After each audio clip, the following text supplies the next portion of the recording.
We in the studio. We in the studio. With Rob in the studio. In the studio. In the studio. Catch a vibe in the studio. In the studio. We in the studio.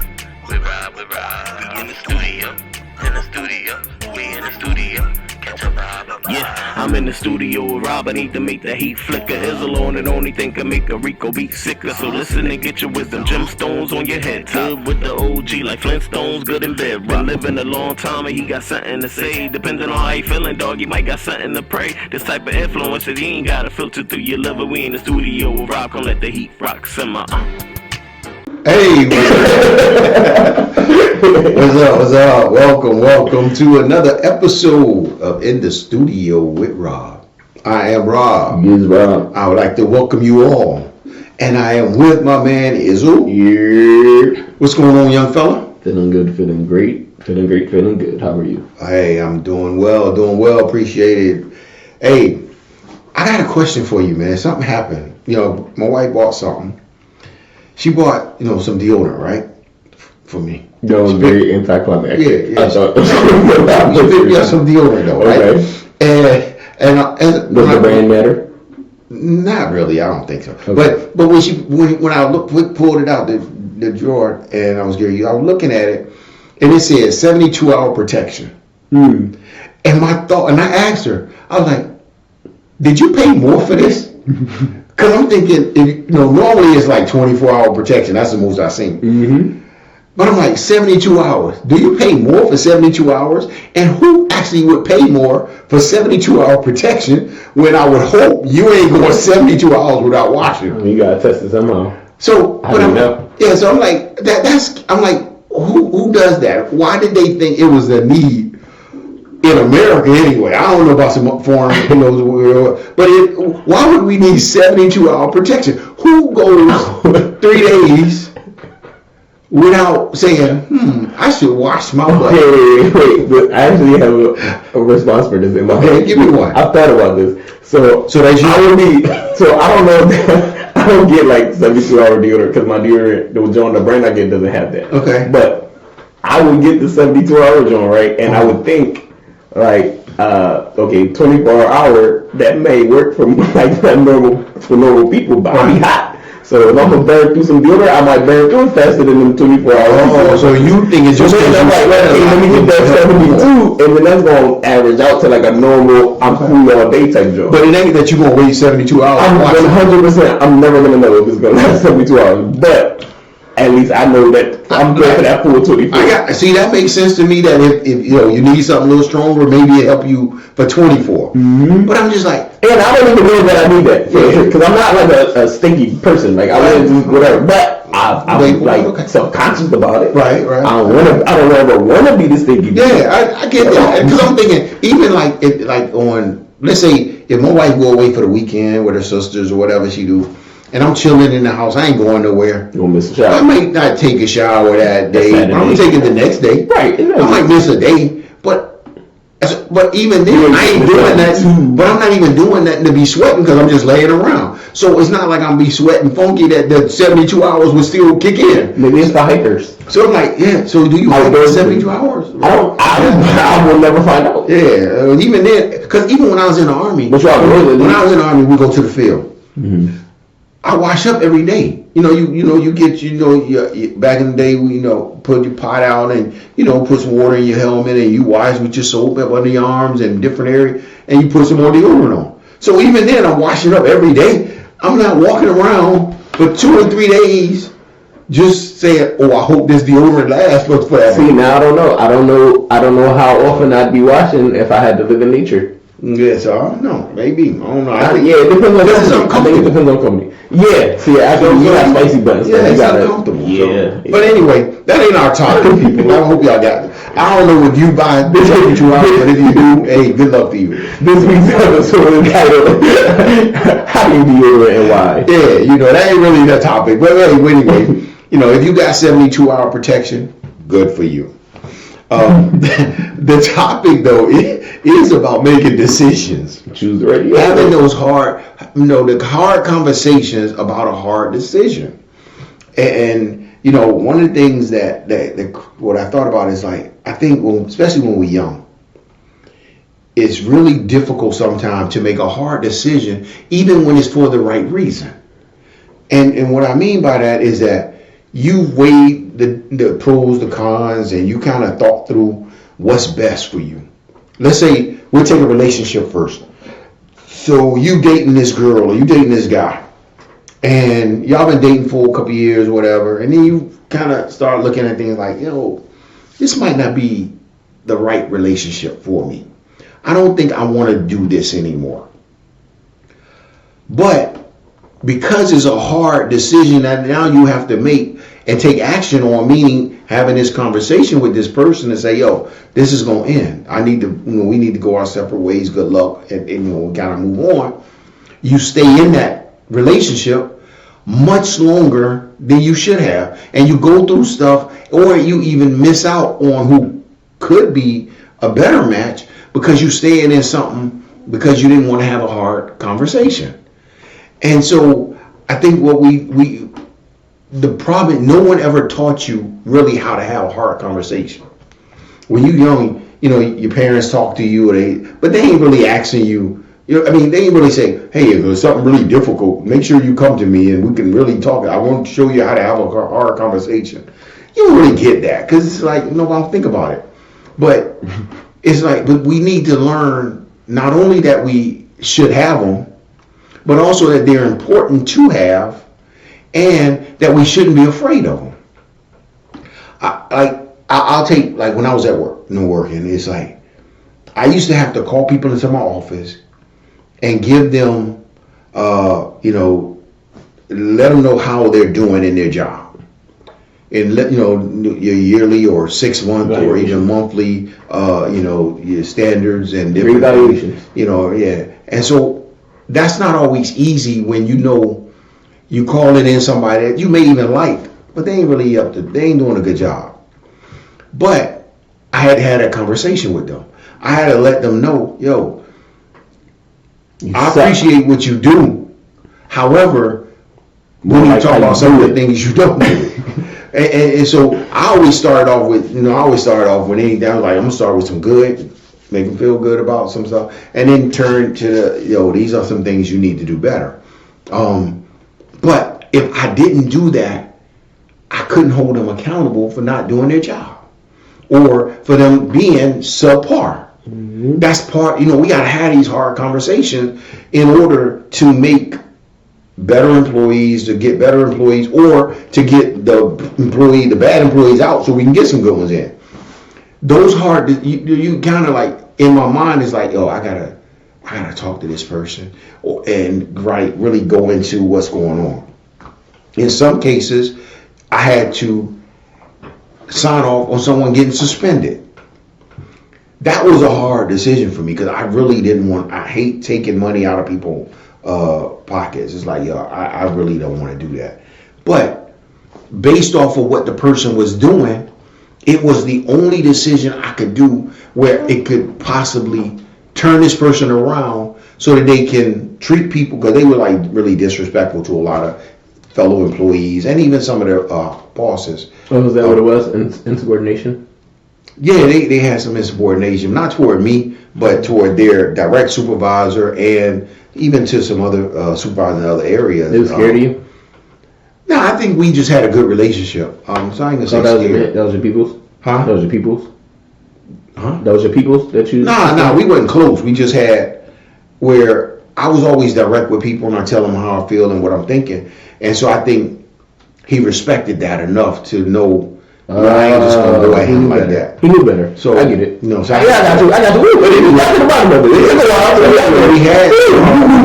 I had to make that decision to sign off on that. And even that, came with, okay, now me and him got to have a difficult conversation. Because now I got to let you know you about to get suspended. And of course he wasn't happy about it.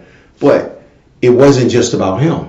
It was about... Plus he's not even going to do nothing. Well, that too. Yeah, what's that? But it had to do with... It's about everybody else that your bad behavior affects. And so we got to have those hard conversations based on hard decision come with now a hard conversation. And so even in relationships, and even with our children. I think, one of the things we do with our children sometimes, some parents don't want to have difficult conversations with their kid. It's like, your kid want to, I'm going to take it on something like, your kid want to sing on the choir at school, but your kid can't sing. That's a hard conversation to have with your child. Saying, baby, I know you want to sing, but you're really not that good. And before you go out here and get embarrassed by the choir director, or kids got to hear you singing like that, maybe we want to dial this in. This is not where your gift lies. And so, but sometimes we don't want to have hard conversations or make difficult decisions in our life because of the hard conversation. And I think that's the problem. We choose not to make hard decisions or difficult decisions because we don't want to what's going to come next, which is the hard conversation. But we need to do it, and we need to be able to explain. If you can articulate why you're doing something, and whether it's for your best interest or for theirs, or for both, I think you should feel comfortable enough to do that. Because what you're going to have happen is you'll be stuck in a relationship, stuck in a, like, if I made my kids, like if I say, oh, my son, I want you going to play football. And you go out there and, you don't really want to play, but I'm trying to make you play. And you feel so uncomfortable with saying, Dad, this is not what I like. I don't want to play this. Then, you should, but I need to teach you to say what you like. Say what you don't like. Say what's comfortable for you. Because then what I'm doing is I'm setting you up to always be kind of stuck with pleasing other people. Obeying. Yeah, it's like, and again, obedience, if it's for your best, is one thing, but it's different for, this is an extracurricular activity. Or this is something that has nothing to do with me disrespecting you. This is about, I need to be able to tell you what I'm comfortable with. Like, if my son comes to me and say, I want to be a dancer, I may say, what kind of dancer you want to be? I may ask questions about him dancing, but I don't care that you want to dance. It's just like, I want to know more about it. But you should feel comfortable enough to have that conversation. If that's the decision you made about what you want to do, then articulate why you want to do it. Tell your parents why you want to be an architect, why you want to be a doctor, why you want to be a shoe salesman, whatever it is you want to be. Be able to make a decision based off of, hey, I weighed pros, cons, I looked at what I'm good at, I thought about this thing really thoroughly. This is what I want to do with my life. And then have that conversation with the people that are also included into your life. But the problem is you will be stuck in a job looking at people, like, oh, I'm psycho-babbling this person right here when I really should be writing jingles. Or because you don't want to make a hard decision or a difficult decision because it's going to affect other people. And sometimes you don't go and follow your dream sometimes. Whatever your dream is. If your dream is to be an actor, a writer, a singer, or a gas man, taking out, pumping gas or whatever that is. If that's your dream and that can take care of you and your family, So I'm just saying, y'all, sometimes y'all have to have that heart. Make a decision. Look at your pros and cons. Weigh all those things. You gotta weigh it though. Don't just come up and say, I'm making a hard decision for my life and I'm going left. Daddy, I've made a hard decision. I'm moving to LA. I'm going to be a dancer. Yeah, well, did you weigh all that? Did you look at the pros and cons of you moving and doing that? How can you afford to do that? Because again, one thing y'all have to understand, when you make those decisions, you also have to be able to support your decision. You can't make a hard decision for your life and then ask your parents to pay for it. Or ask your wife or your husband to pay for a decision that you chose.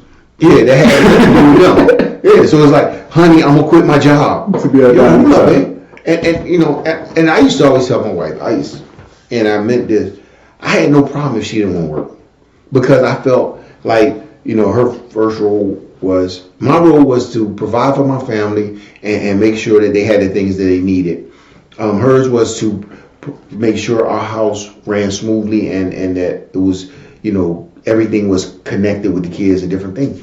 So if you chose not to work, I was good with that. However, every man is not that way. So you can't just be married to somebody and you working every day and then say, oh, I'm going to quit. Because that affects the other person. So it's like the husband can't come home and just say, babe, I quit my job. I don't work no more. I think I'm looking for something new. No, that's affecting other people. So you got to make sure you lay out your pros and cons for what you want to do, and then figure out how you can afford to do it, and then have that conversation with whoever you need to have those conversations with. But too many times we make decisions and we look for somebody else to pay for the choice that we made. It's not my job to take care of no grown people that made decisions that, this job hard, I'm quitting. Well, I hope you can afford wherever you stay, or you're going to be living in your box or your car or whatever, because that's your decision. And it comes with consequences. But we all have to make sure that we can't run from coming up, making those decisions, and then having those difficult conversations with who we need to have them with. That's part of life. That's part of growing up. Every conversation I have, whether it's with my wife or whether it was at work, whether it's with my kids, whether it's with friends, every conversation is not going to be sweet and just happy-go-lucky. That's not how life works.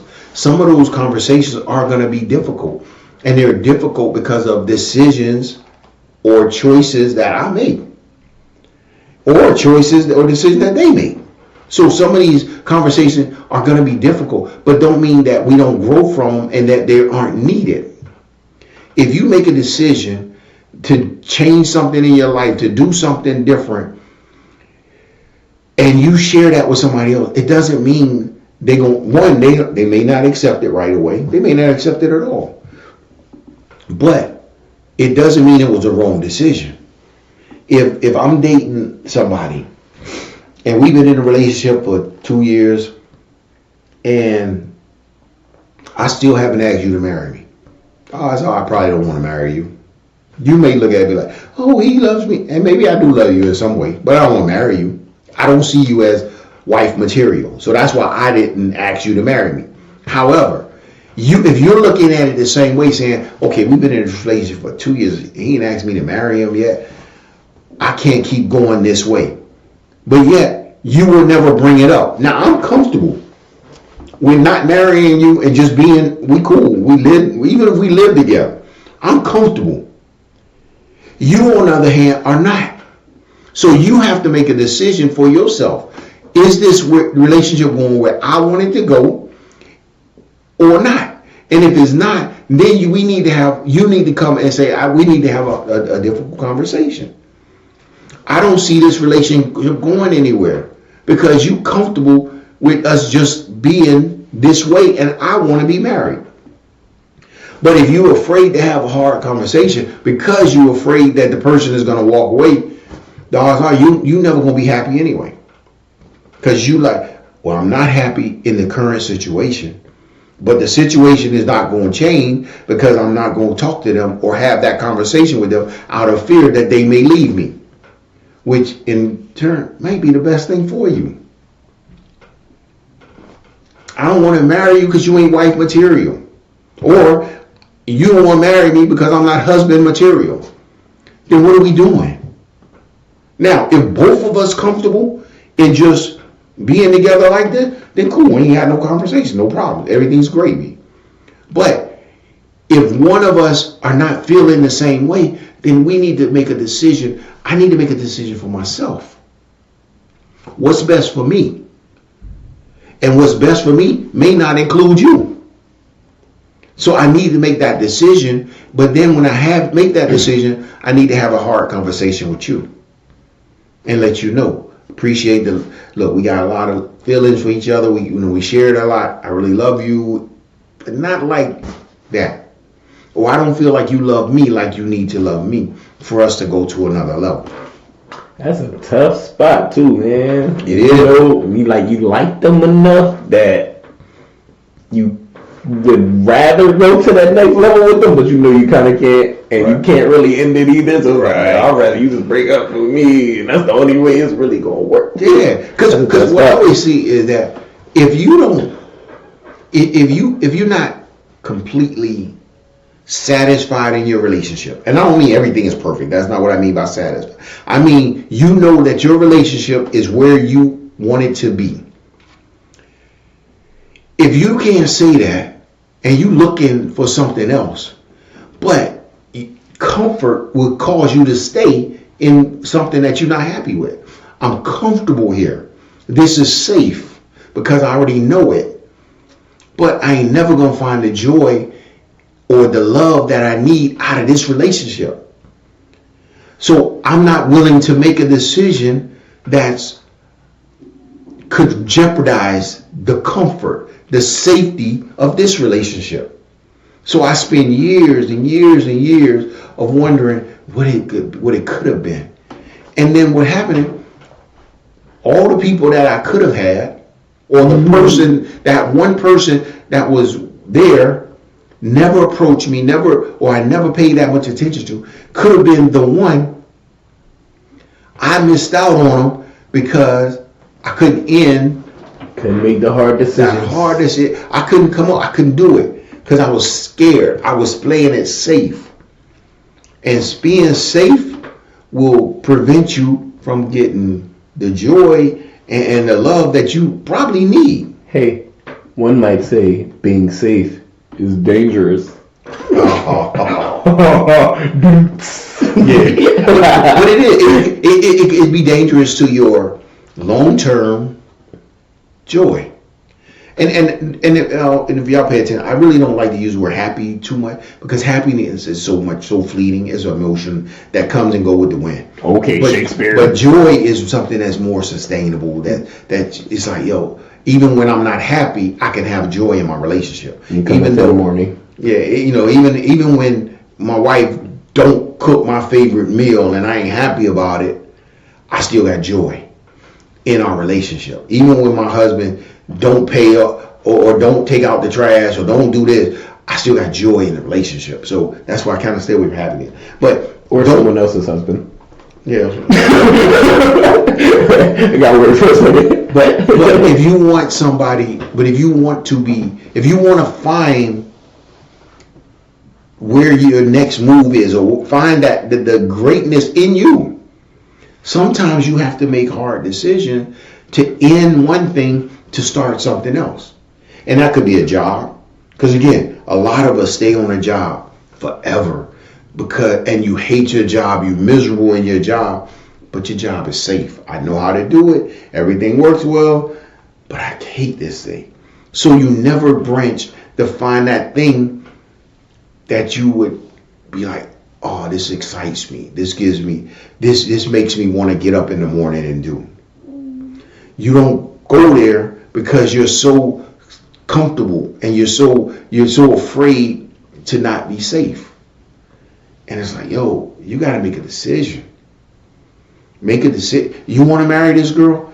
Then what you waiting on? He was like, well, I don't have enough money. I don't have this. You know how many people that got married broke? And then later in life, because they built it together, it meant more.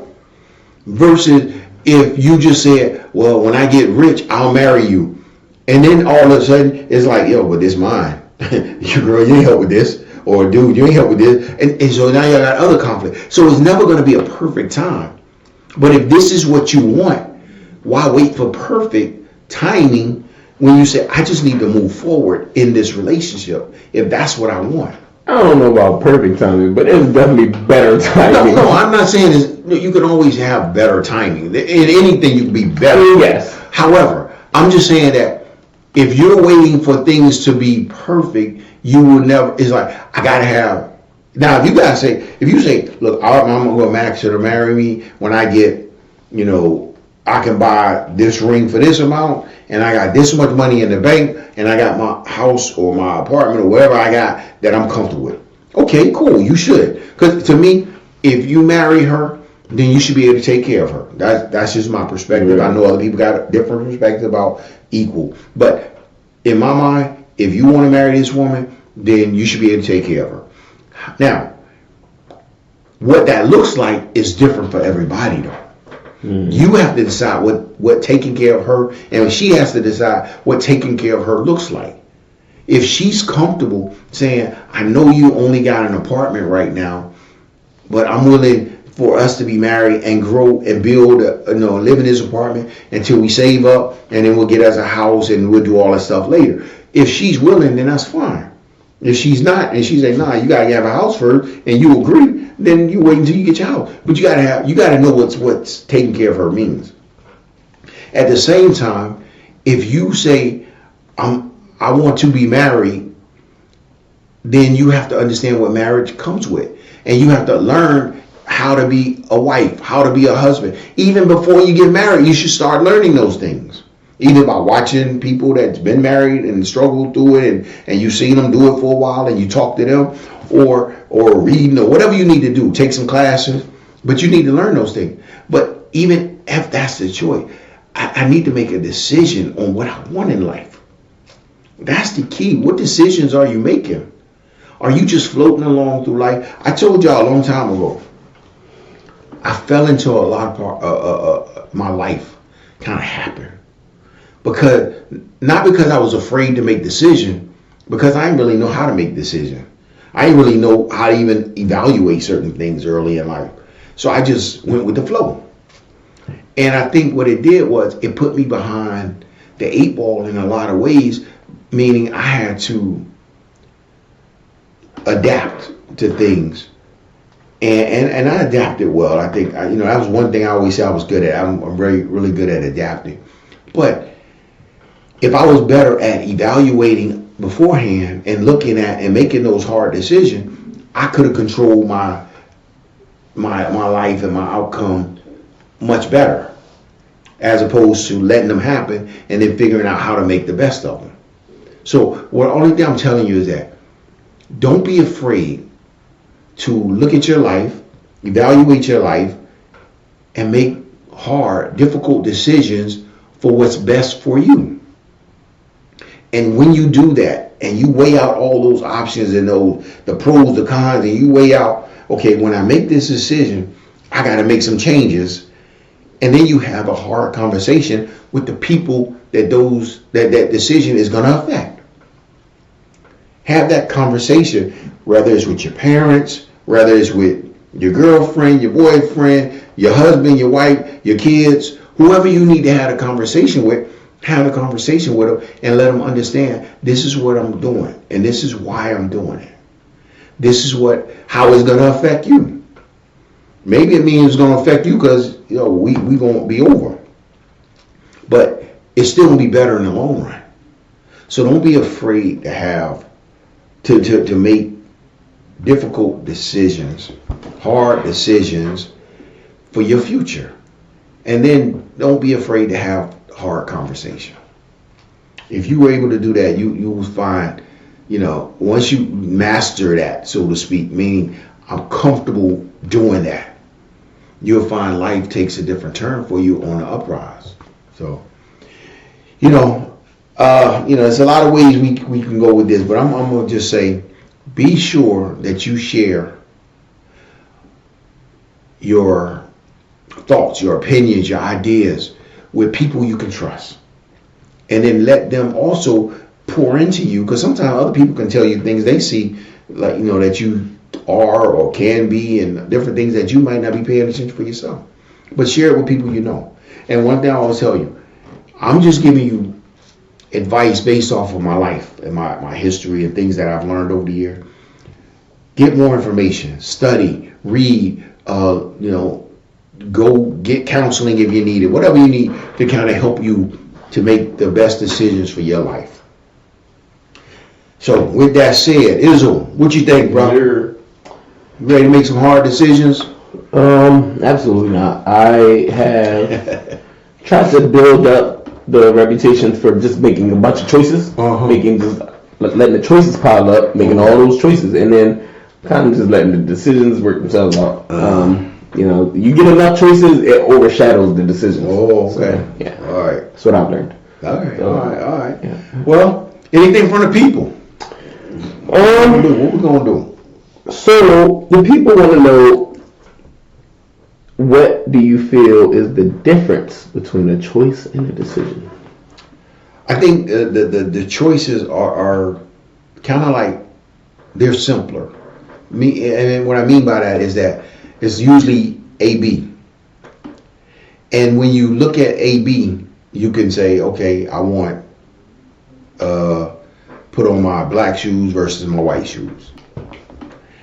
Versus a decision where I think I have to really look at weigh my options. I have to really think this thing through. I got to go more detailed because the outcome is more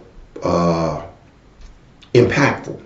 So I have to make sure I do my due diligence in studying and learning and really, like I said, weighing options, looking at the what's the best way to do this? My decision should be based on facts and data. So it's a lot more weighted. Consequences and performance. Where your choice is basically it could be a preference. It could be just values and beliefs. It could be something. But them facts get into it when you start talking about decision. And also, again, your consequences are usually a little heightened when you're making a decision. So. Gotcha. Well said, sir. All right. So, people satisfied? The people are satisfied. All right. So, if people satisfied, that means I am satisfied, which means that there's only one thing left to do. What's that, sir? Something we have to tell them to do. Because sometimes they be slipping, and we try to make it so that they don't miss out on being a part of the 3 billion club. It is an interactive experience. Yeah. So I would just imagine that they're continuing to tell friends. Tell them. To tell friends. Tell them. And then telling those friends to tell more friends. Tell them. And so on and so forth. That's all they got to do is tell them. And then once those friends know, they can, right. I figure they'll have gotten enough information to like and subscribe. There you go. Only thing left to do after that is watch. There you go. Or listen. Enjoy the flow. If you listening and you like, yo, I like what he said. Like it. If you listening, you say, I don't really like what he said. You can comment. I'm good with that. I'm good with comments. And still like, unless you're a hater. Yeah, so I'm good. I'm still good either way. I don't mind you giving me some feedback. So what's up? How can we better serve you? How can we better serve? That's what life is about, serving. I'm a servant. It's about service. So I want to serve. Mm-hmm. I've been in public service most of my adult life. Human service. Now I'm in private service. I'm serving you privately. Mm-hmm. So if you need me, just call me. No matter where you are, no matter how far. So don't worry, baby. It's interesting that I was just saying that, and he started singing a song that was in my head. You gotta get out my head. So we gonna bounce, people. He in my head, so I can't think no more. So we gonna get up out of here. Hope you enjoyed it. Don't forget, like and subscribe, and hit us up when you get a chance. Remember, he is Rob. I just look like him. We gotta go. Peace. Holla. Studio. We in the studio. We in the studio. We Rob in the studio. In the studio. In the studio. Catch a vibe in the studio. In the studio. We in the studio. We Rob in the studio. In the studio. We in the studio. Catch a vibe. Yeah, I'm in the studio with Rob. I need to make the heat flicker. Is alone and only thing can make a Rico beat sicker. So listen and get your wisdom. Gemstones on your head. Good with the OG like Flintstones. Good in bed. Been living a long time and he got something to say. Depending on how you feeling, dog, you might got something to pray. This type of influence that you ain't gotta filter through your liver. We in the studio with Rob. Gonna let the heat rock simmer.